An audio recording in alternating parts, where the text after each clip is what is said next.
दोस्तों अभी आपके स्क्रीन के ऊपर थ्योरम 1.2 दिख रहे हैं। आइए देखते हैं क्या क्या रही है theorem. Let P be a prime number. अब मान लेते हैं पी क्या है, एक प्राइम नंबर है, बराबर है ना। If P divides A square, अगर पी क्या कर रहा है, ए स्क्वायर को डिवाइड कर रहा है, देन पी डिवाइड्स ए, तो पी क्या करेगा, ए को भी डिवाइड करेगा, बराबर है। Now where A is a positive integer, ये बोला है, राइट। तो चलो इसको समझ लेते हैं। अब यहां पर P क्या है बोला, P है एक प्राइम नंबर, ठीक है। प्राइम नंबर बोला है, एग्जाम्पल के लिए ले लेते हैं 2, ठीक है। अब यहां पर A मान लेते हैं हमारा है 6, तो बेटा A स्क्वायर क्या हो जाएगा, 36 हो जाएगा। नाउ क्या A स्क्वायर को P डिवाइड कर सकता है? हाँ कर सकता है। अगर ये 36 आता है और ये 2 आता है, इसका मतलब क्या होता है, हमारा 18 आता है। तो क्या A डिवाइडेड बाय P हो सकता है? तो A कितना है बेटा, 6 डिवाइडेड बाय 2, कितना आ गया, 3 आ गया।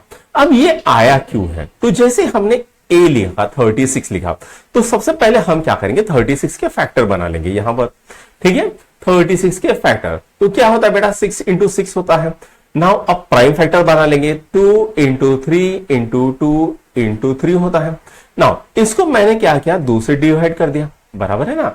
तो ये क्या गया, 2 ने 2 को मारा, बचेगा कौन बेटा, 18 बच के आया, बराबर है। नाउ अब ए पकड़ लेते हैं 6, ठीक है।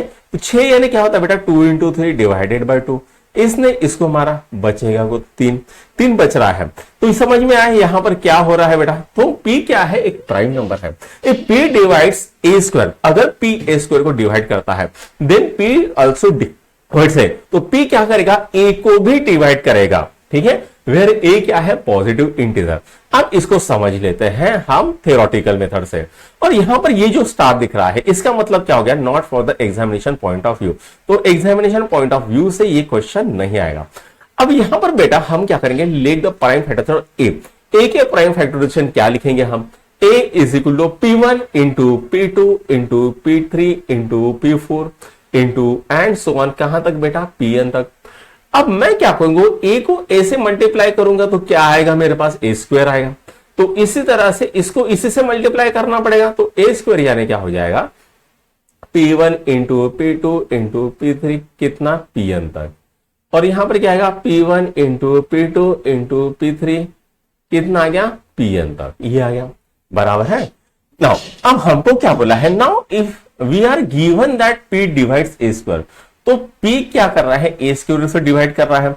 देयरफॉर अब इसका यहां पर क्या बोला है, from fundamental theorem of arithmetic. तो जो हमारी फंडामेंटल थ्योरम ऑफ अरिथमेटिक थी, पहली वाली theorem, it follows that P is one of the prime factor of A square. तो यहां पर जो ए स्क्वायर के जो फैक्टर निकले हैं, इनमें जैसे कि निकला था हमने P1 P2 P3, तो यहां से कोई तो भी ये P1 या P2 या P3 ये क्या होना चाहिए, P होना चाहिए, तभी तो वो कट कर पाएगा, है ना। जैसे हमने क्या किया, 36 को 2 इंटू 2 इंटू 3 इंटू 3 किया था। तो अगर यहां पर 2 का फैक्टर होगा, ठीक है, या 2 नंबर होगा, तो ही तो 2 से डिवाइड कर पाएगा। 3 है तो 3 से डिवाइड कर पाता है ना।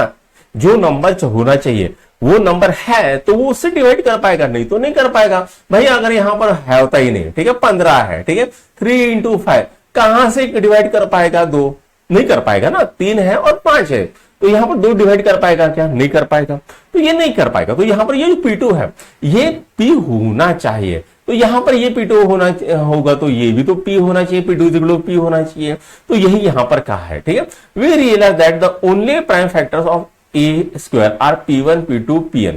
देखो तो P is one of the P1 P2 P3 होना चाहिए।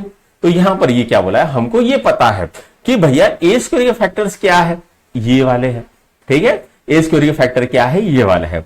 अगर ये ए स्क्वायर के फैक्टर है तो ये तो एक के फैक्टर होने चाहिए कि नहीं, P1 P2 P3, बराबर है। नाउ अब यहां पर क्या बोला है, now since A is equal to P1, P2, P3 Pn तक। अब यहां पर क्या आएगा, P क्या करेगा, डिवाइड्स करेगा A को, ठीक है। A किससे बना है बेटा, P1 P2 P3 से बना है। तो ये क्या करेगा, जो P1 है या P है, इससे डिवाइड कर पाएगा, तभी तो कर पाएगा, जब होगा तो ही कर पाएगा, नहीं होगा तो नहीं कर पाएगा, ठीक है। नाउ उसके बाद क्या बोला, we are now ready to give a proof that √2 irrational number. अब ये तो नेक्स्ट हो गया, इसकी थ्योरम हो गई, ठीक है। तो यहां पर ये इसका सॉल्व हो गया। इतनी थ्योरम है, कोई आपको पूछी नहीं जाएगी, बहुत ज्यादा इंपॉर्टेंट वाली है नहीं। लेकिन आगे की जो थ्योरम हम बनाएंगे, ठीक है, जैसे √2 इरेशनल है, √3 इरेशनल है, √5 इरेशनल, 6/2 ये जो है इरेशनल है, इनके लिए ये थ्योरम आपको काम में आएगी। वैसे ऐसे डायरेक्टली नहीं पूछी जाएगी, ठीक है। तो यहां पर थ्योरम 1.2 आपकी खत्म हो गई है। अगर बच्चों आपको हमारी वीडियोस पसंद है तो अपने दोस्तों से लाइक कीजिए, शेयर कीजिए और सब्सक्राइब भी कीजिए और कमेंट भी कर सकते हैं, राइट। चलो, थैंक यू।